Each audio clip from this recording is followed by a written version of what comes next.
Before I begin this story, friends, don't forget to subscribe to the channel, Wise Stories for the Soul. I'm an old man and speak slowly, not because I'm searching for the right words, but because every word matters.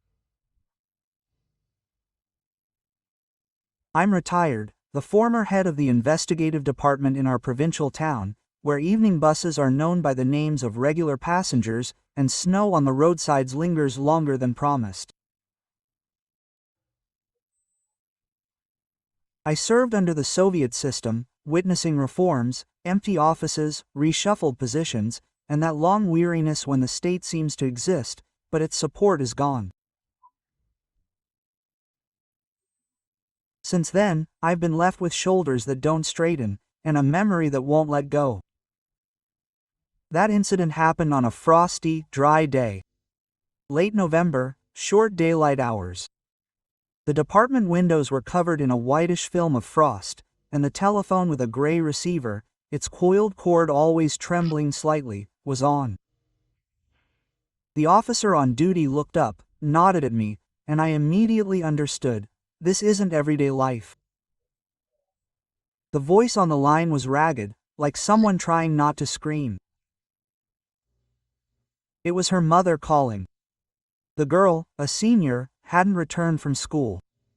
She'd gone to class that morning, according to schedule, and was supposed to be studying for the Olympiad and staying in the classroom. And then there was silence in the evening. The phone was off, and her classmates didn't know anything. The homeroom teacher was speaking in generalities. Snow sleet was already pounding the glass when I hung up. At times like these, you can hear the dripping of an old radiator in the classroom. You don't say anything unnecessary, you don't make promises. You put on your coat, grab your folder, and go. The hallway smelled of wet mittens. Someone was shaking snow off some bald spots in the department hallway. We went to school. Me, Operative Sazonov, young but not stupid, and Expert Klimova from the lab. She always asked to be taken along in the first hours, while the trail was still warm. The school was a pre-military structure, stretched out like a long barracks with a high ceiling, a faded coat of arms in the assembly hall and the usual posters in the hallway.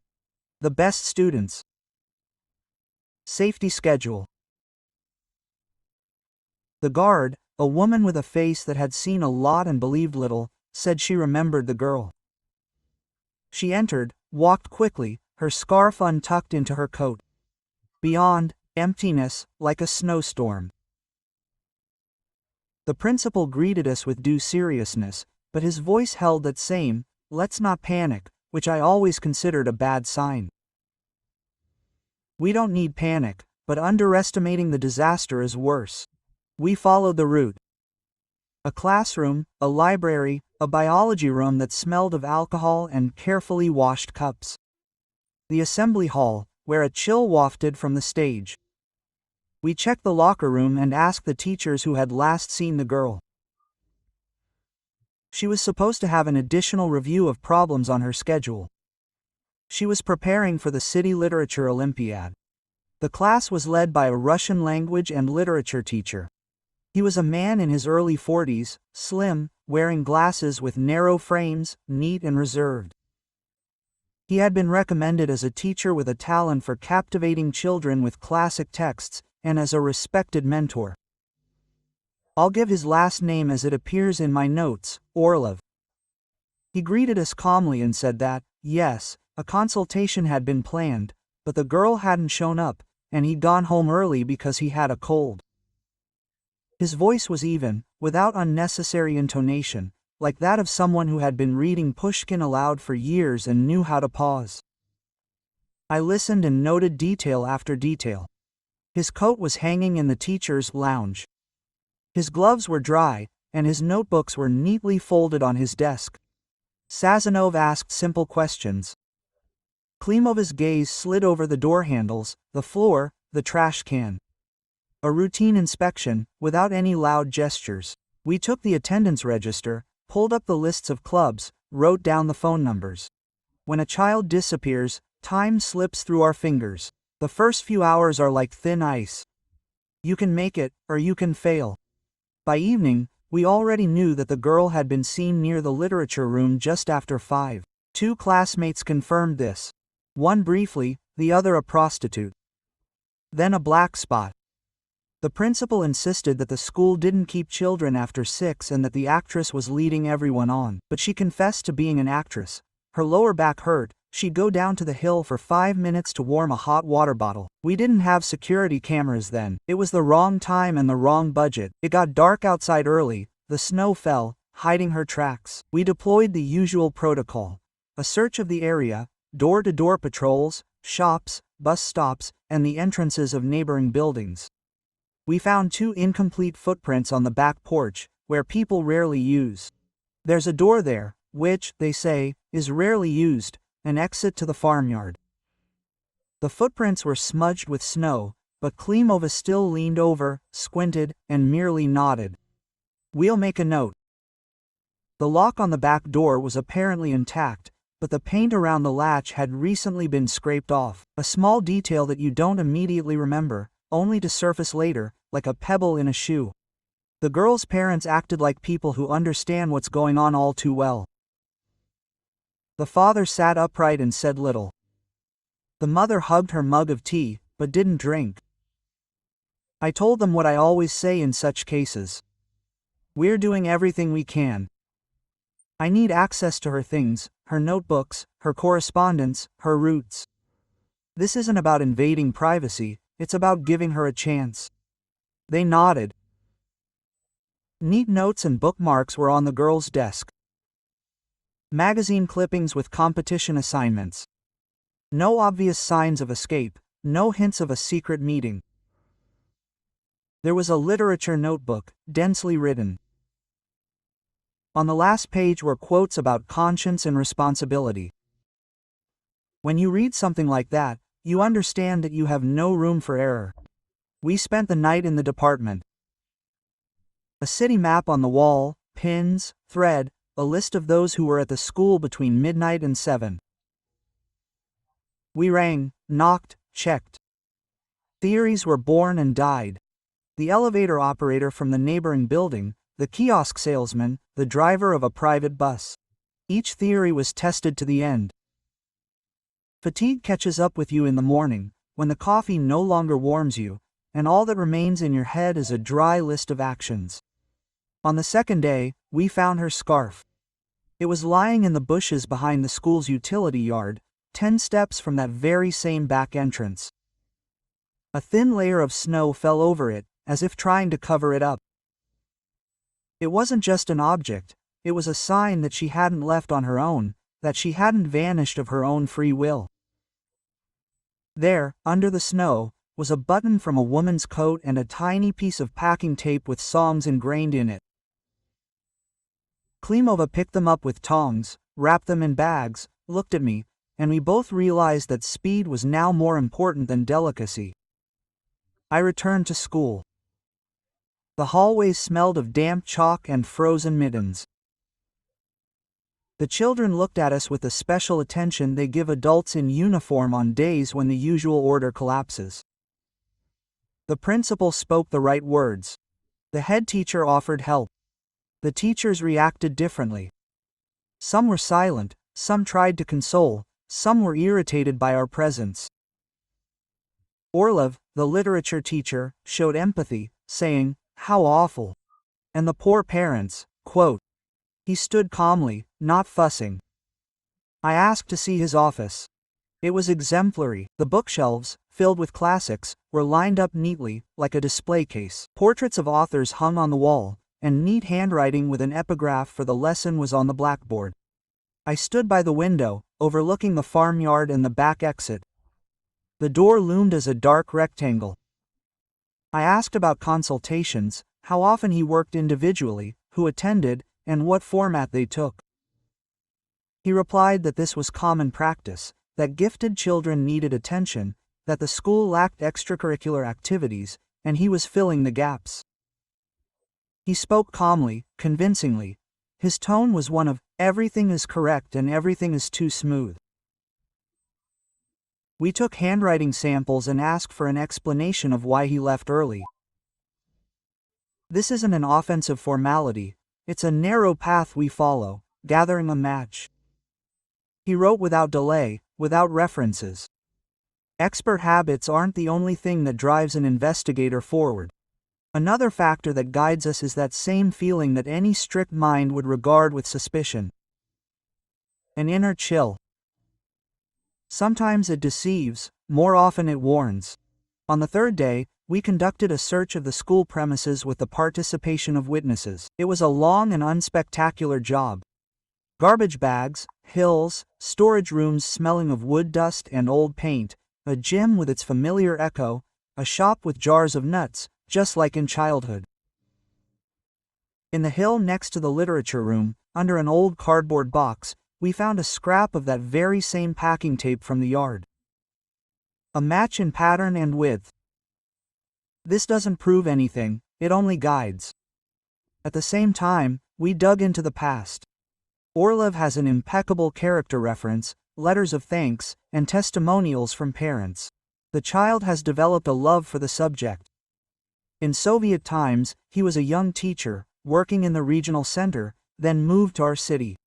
He is married, his wife is a nurse, and he has no children. The neighbors say, he's calm, doesn't drink, and says hello. Such descriptions often lull one's vigilance. Evil rarely comes out onto the porch screaming. It lives in a proper suit, smiles judiciously, and holds the keys to the back door. On the fourth day, the lab yielded the first results. The scarf contained traces of hair with roots, the tape contained microparticles typical of the bags used in school facilities. The button contained micro traces of fabric from the girl's coat, confirming its identity. We requested samples from various surfaces in the literature room in the basement, collected fibers from his chair, and took casts of the back door handle and from the inside. Klima worked without looking up, like a surgeon. Her movements were precise, her words were only to the point.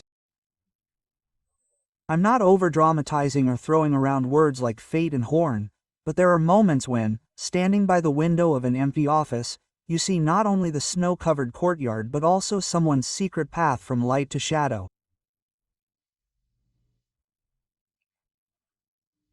And then a simple thought comes to mind. If someone trusted with their word betrays it, the damage is measured not by what's written in the article, but by what's erased in the children's minds.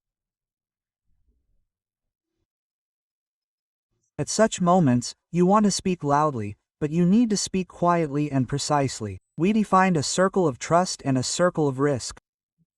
At one end were family, close friends, the school environment, at the other, random passers-by. The random attacker theory gradually weakened. Too many dots connected at the school and at this office. I extended my surveillance of Orlov. This isn't a movie, nothing spectacular. 2 shifts, a car, notebooks, familiar routes. He went to work and home, stopped at the store, bought bread and milk, sometimes a newspaper. He lived like a man untroubled, or like a man who knows how to keep a low profile. That evening, we conducted a second inspection of his office, this time with a more detailed record. The edge of the carpet by the window was slightly displaced. Beneath it lay a strip of tape that had lost its stickiness, very narrow, as if it had been torn off in a hurry and discarded. Opposite it lay a paper knife with a barely noticeable serration and a thin, transparent film at the edge of the handle. Klimova silently handed me the bag in which this film had been placed. On the windowsill was a scuff mark, as if from the pressure of a palm. The little things that make up a picture. I didn't speak intimately to her, because in such matters, words can frighten luck, like a sudden step a bird. That night, already at home, I opened an old desk drawer that I rarely touch. There lies a school photograph of my class. The literature teacher back then kept us focused, not with quotations. She never allowed herself to be alone with a student in class late at night. She knew a simple thing. Rules are not made for reporting, but to protect the weaker. I ran my finger over the black and white faces and realized that the fatigue of the day wasn't equal to the fatigue that had settled within me forever. In the morning, I went to school again. It was the day when the snow stopped falling and remained an icy crust on the steps. The actress put on a second sweater, and her hands were still shaking. The children were told that an investigation was underway and that they should help if anyone remembered anything. One girl, a quiet one, from the parallel class, approached us in the hallway and said almost in a whisper. She had seen a faint light flicker the previous day in twilight near the literature room, as if someone had turned a desk lamp on and off. She said this and lowered her eyes. I thanked her and noted the time in my notebook. Small lights sometimes show the way better than spotlights. By noon, we received a printout of the girls' calls over the past few days. Nothing unusual. Her mother, a friend, the school library phone number. Not a single long conversation, not a single secret interlocutor. But among all the numbers, I saw a number that flared like a match. The teacher's lounge. The same night the bell rang, the same night she disappeared. The time was 10 minutes before she was seen outside her office. A short call, a few seconds. It was impossible to find out who called or what they said, but the chain continued to unfold. I returned to Orlov and asked him to recount that evening again, minute by minute, where he had been, who heard him, what he was doing. He didn't get irritated, didn't ask again, repeated the same thing as before, down to the last word. Such precision comes from good storytellers and people who have memorized the text. I asked why the desk lamp could turn on and off. He replied, "Perhaps the cleaning lady came in." The cleaning lady shrugged. She arrived in the hallway later. She has a schedule. I asked Orlov to leave us the key to the office for ease of inspection.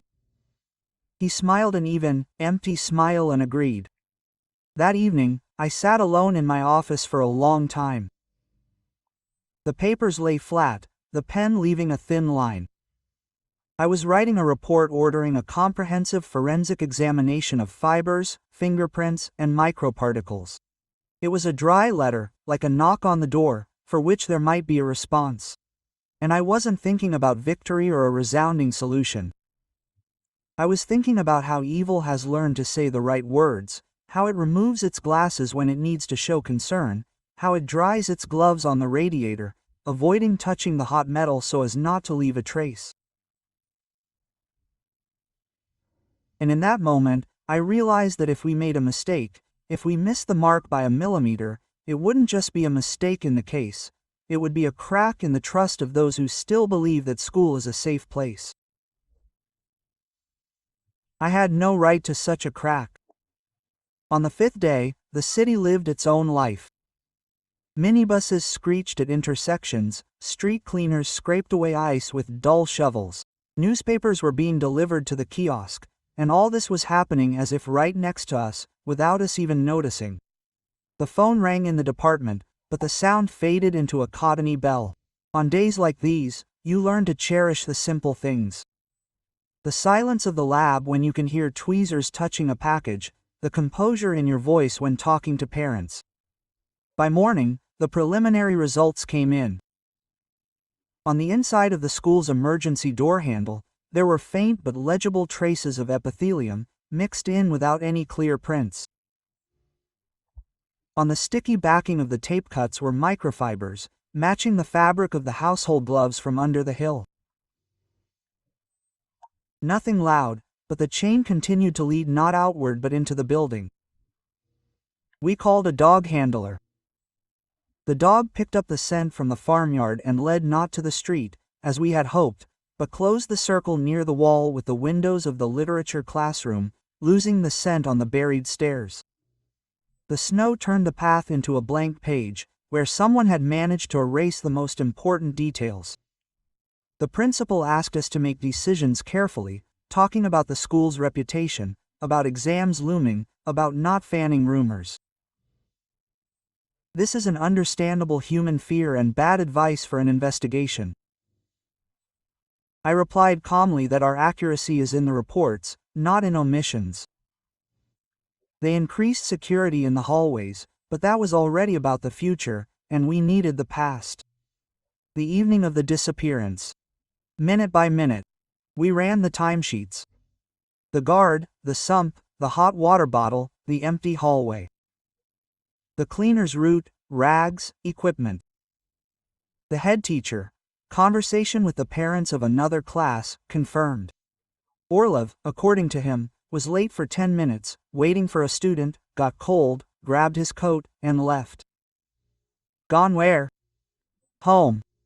Who saw? No one. The hallway was empty. Too straightforward to be convincing, and too smooth to be unrelated.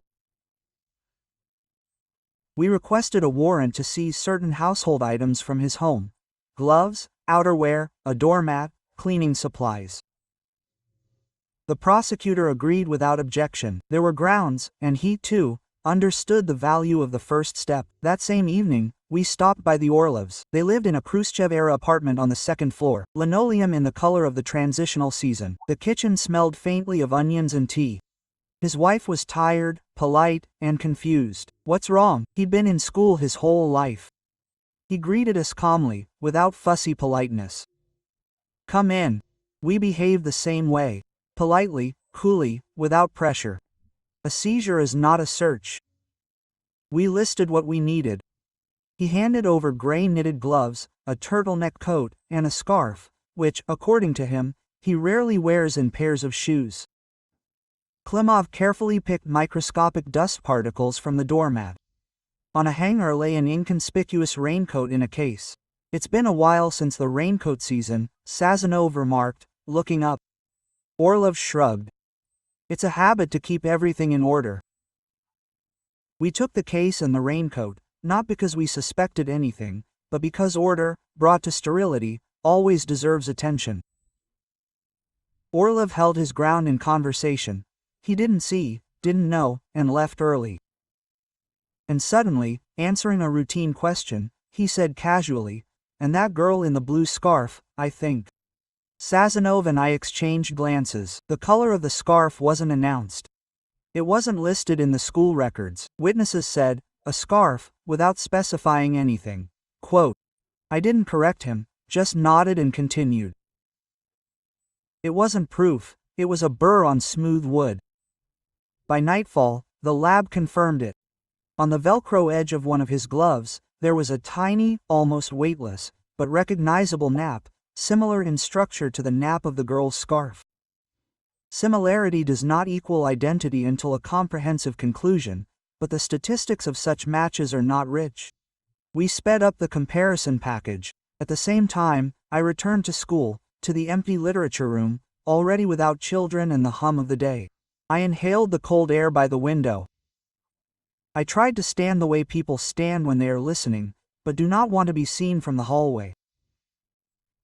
I imagined the desk lamp turning on for a second to see the face, and then going out. I placed my palm under the windowsill, that same worn edge, marked by day. On the edge of the table, the word about the shelf. In the paperback, in the margins, someone's neat notes. Conscience as internal measure. No signatures. I don't believe in symbols at times like these, but my hand still lingered. On the sixth day, a false theory emerged. A man in a gray jacket was seen in the evening near the schoolyard. He was smoking, talking to someone, then got into a car and drove away. We found him 2 hours later. A local housing office employee was looking for an electrician, called, met a friend, got into a Niva. The alibi was confirmed, the time coincided, but it had nothing to do with our line. Such branches should not be cut off in irritation, but carefully tucked aside and tied with a tag. Checked. Orlov's wife brought it to the department voluntarily. Here's his notebook bag. He often wears it. Take it if you need it. A composite briefcase, the kind a senior teacher carries out of habit, in one of the departments, a roll of narrow packing tape, incomplete, with torn edges. Quote. Old, she said. He sometimes rolls up books so they don't fall apart. Klimova took the roll. She removed a control piece and quietly told me back in the lab. The base and adhesive formula could match what was found in the yard and in the hill. It's not a given, but the chances are high. I nodded. Glue is also a language. The seventh day brought not relief, but heaviness. We found the girl's body on the outskirts of the city park, where the alleys disappear into thickets of lilacs and old hazel. The snow falls unevenly there, the wind scrapes the bark like a pencil. A man walking his dog found her and called the police. I won't go into details. I'll just say that everything indicated that the death was violent, that they tried to cover up the traces, that the time of death was the evening of the disappearance. We worked precisely, cordoning off witnesses, fixing the position, objects in the trace pattern. On one of the fragments of tape there is a fingerprint, completely illegible, but with a peculiar pattern of a pad. On the dark fabric there are microtraces, matching in composition those that we've already seen at school. Klima protested, not looking up. Sazonov was silent. When you tell your parents, you always realize your language is poor. I said what was required and what could be tolerated. They listened as if they were listening to a sentence. Mother asked, why? This is a question the investigation never answers. We answer who and how. Why is this a separate world, where words don't heal? Then everything became mercilessly procedural. Forensic examination, urgently. Fiber and glue complex, urgently.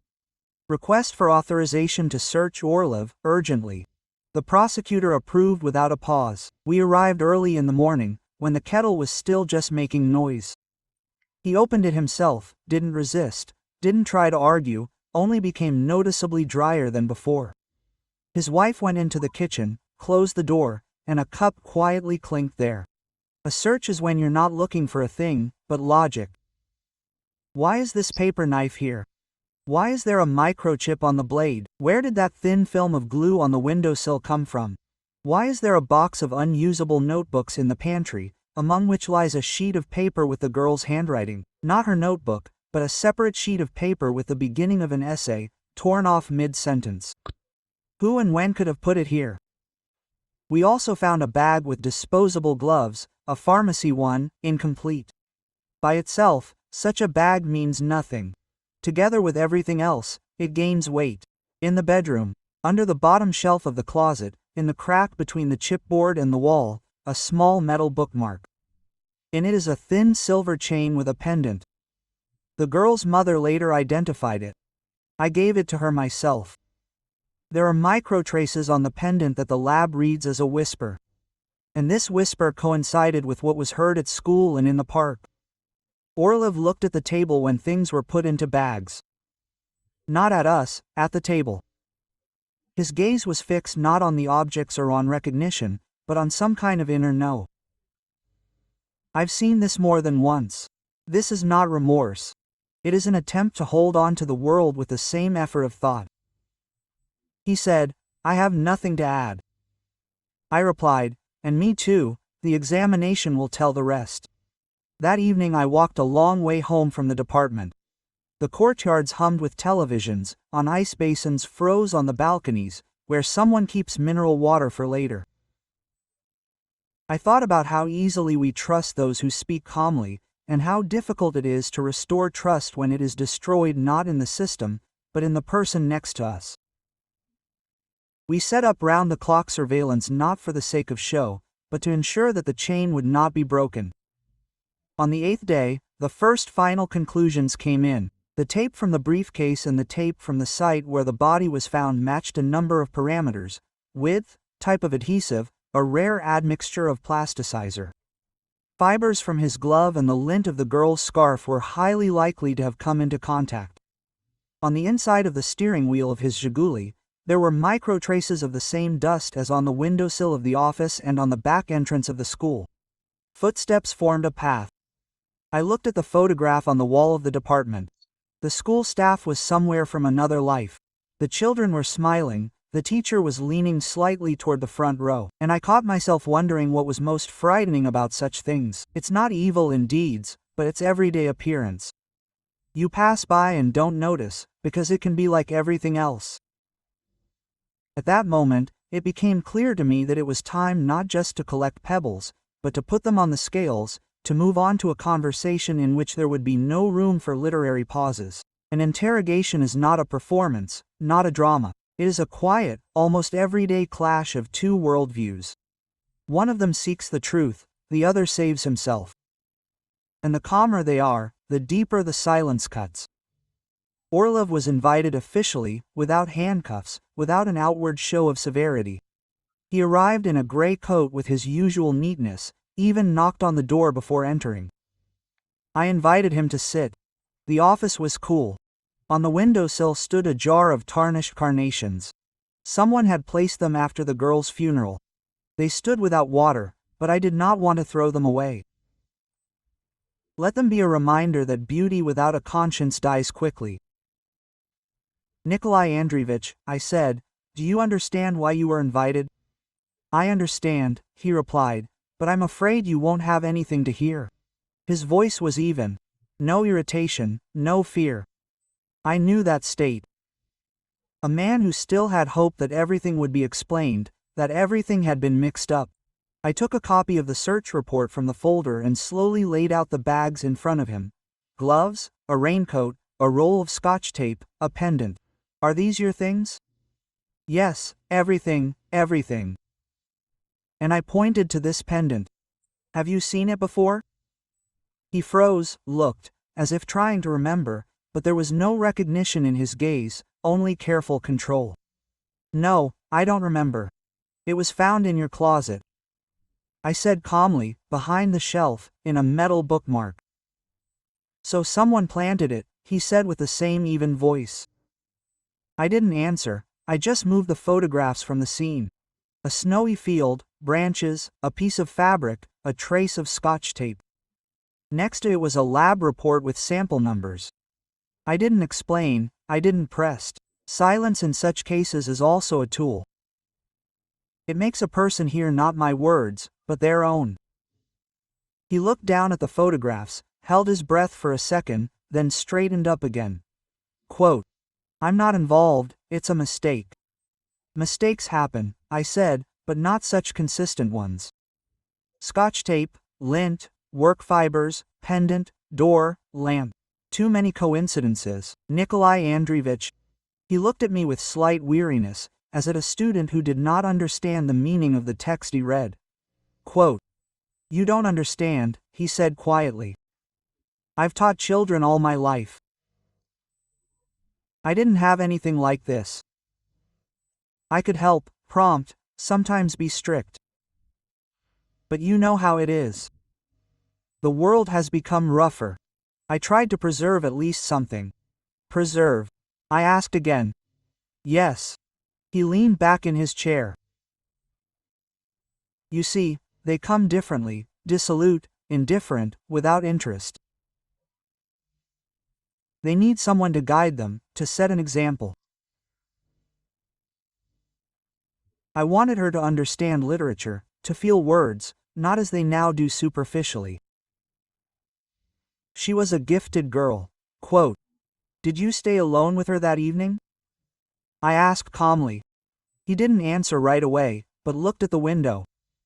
Snow was falling outside, long and sticky, as if time itself was tired of falling. Quote, he said finally. She came. Yes, there was a consultation. We talked about writing, then, later, she left. Quote, through which door? Through an ordinary one, through the corridor. Why didn't you see it in the actress? I don't know, maybe she got distracted. I was silent. He felt that the words were drowning out, and began to say more than he wanted. She was very good, there are few like her. I, perhaps, treated her with sympathy, but nothing like that. I noted it, perhaps. It slipped by like a shadow. Nikolai Andreevich, I said softly.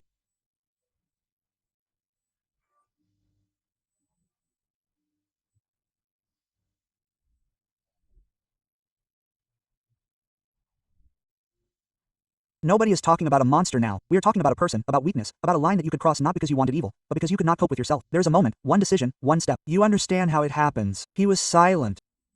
His eyes were dry, not protective, but empty, like those of a man who has driven a thought from himself for a long time, and now can no longer. I didn't want to, he said finally. It's all wrong. She laughed, saying that she understood that I was not like the others, that I was a lonely person. And at some point he didn't finish, clenched his palms. I gave him time, let him hear what he said himself. After that, I asked quietly. She began to cry. I tried to explain that everything was wrong, that it was an accident.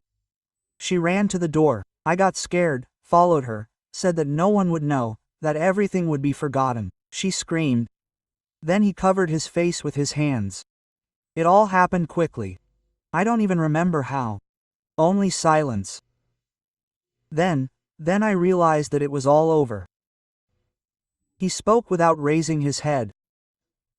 There was no drama or remorse in his voice, only a terrible evenness, like that of a man describing someone else's mistake. I listened and felt a chill rise from the floor to my chest. Quote, "Why did you take the body out?" I asked. Panic. I thought maybe I should hide it, so that everything would be quiet, so as not to disgrace the school, so as not to destroy what I had built. He chuckled briefly, silently. It was ridiculous to disgrace the school after that. I wrote down every word, then turned off the tape recorder. He sat without moving. There was no expression of fear on his face, not a plea for mercy, but something like relief when a taut string snaps. I understood that now in front of me was not a monster, but a man who had lost his inner shores. But that did not make it any easier.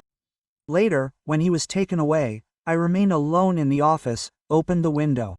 The air was icy, whipping my face, but I did not close it. Snow was falling outside, the same as when it all began, white, silent, indifferent. And I suddenly thought how terrible it was that evil could be so quiet, without a scream, without darkness, without teeth. Just silence, a step, a word, and everything falls apart. His handwriting lay on the table, an explanation, a confession, a report. And next to it was a photograph of that girl, a school photograph, from her personal file. I looked at her clear eyes, at her slight smile. She didn't know that the world she trusted could be like this. And I didn't know that a case, seemingly just another one, could leave such a hole in you. Later there was a trial, expert examinations, formulations, an article, a sentence, a conclusion, signatures, everything as it should be. Only there was no satisfaction. There is none in such cases. There is only silence after. More than 20 years have passed since then. I no longer serve.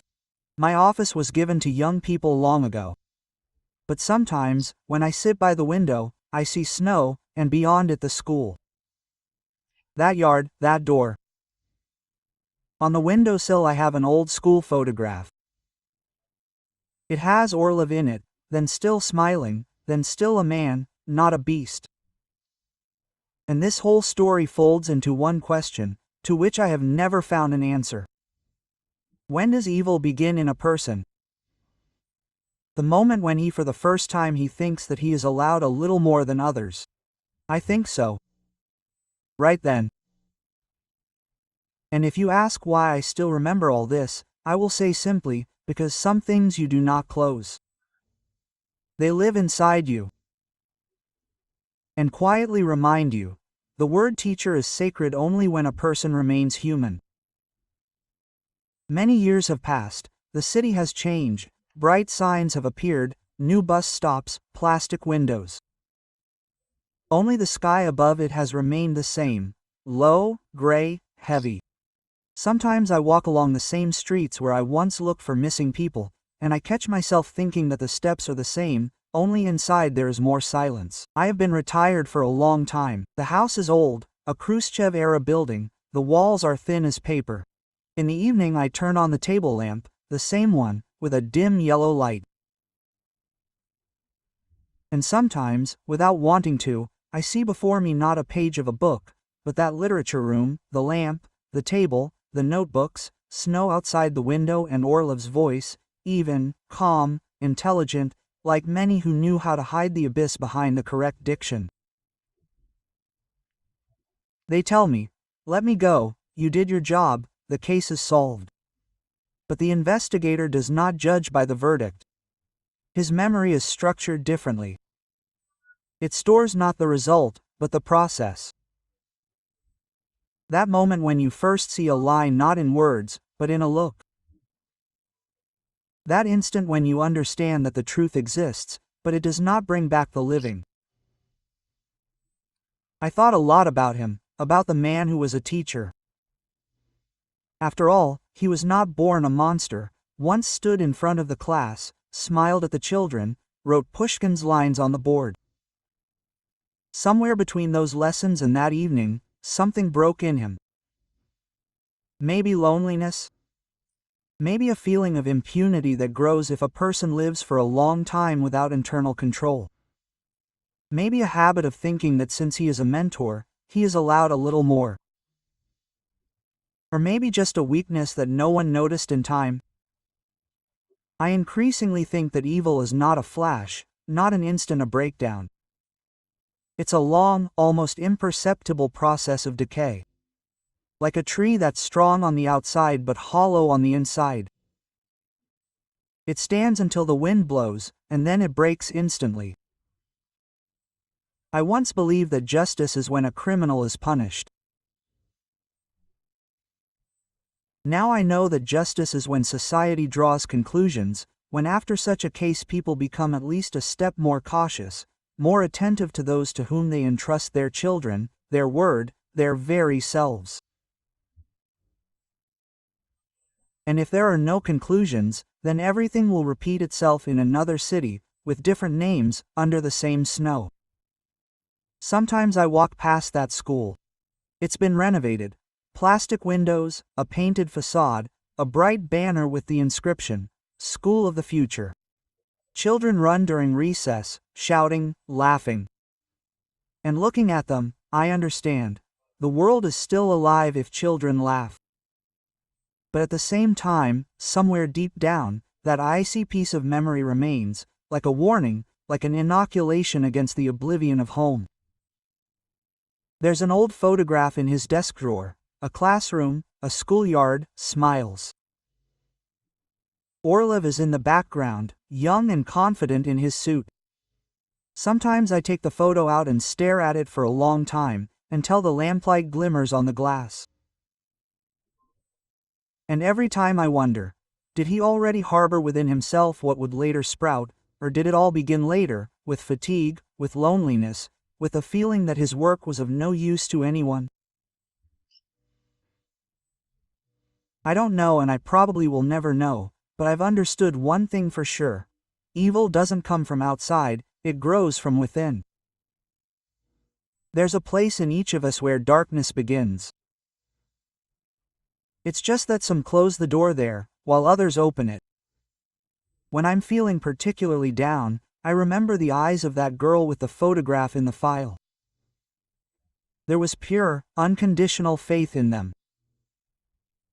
And I cling to that, because as long as someone believes, an investigator is worthwhile, even if he's long retired. I put the photograph back in the drawer, close the lid, and turn off the lamp.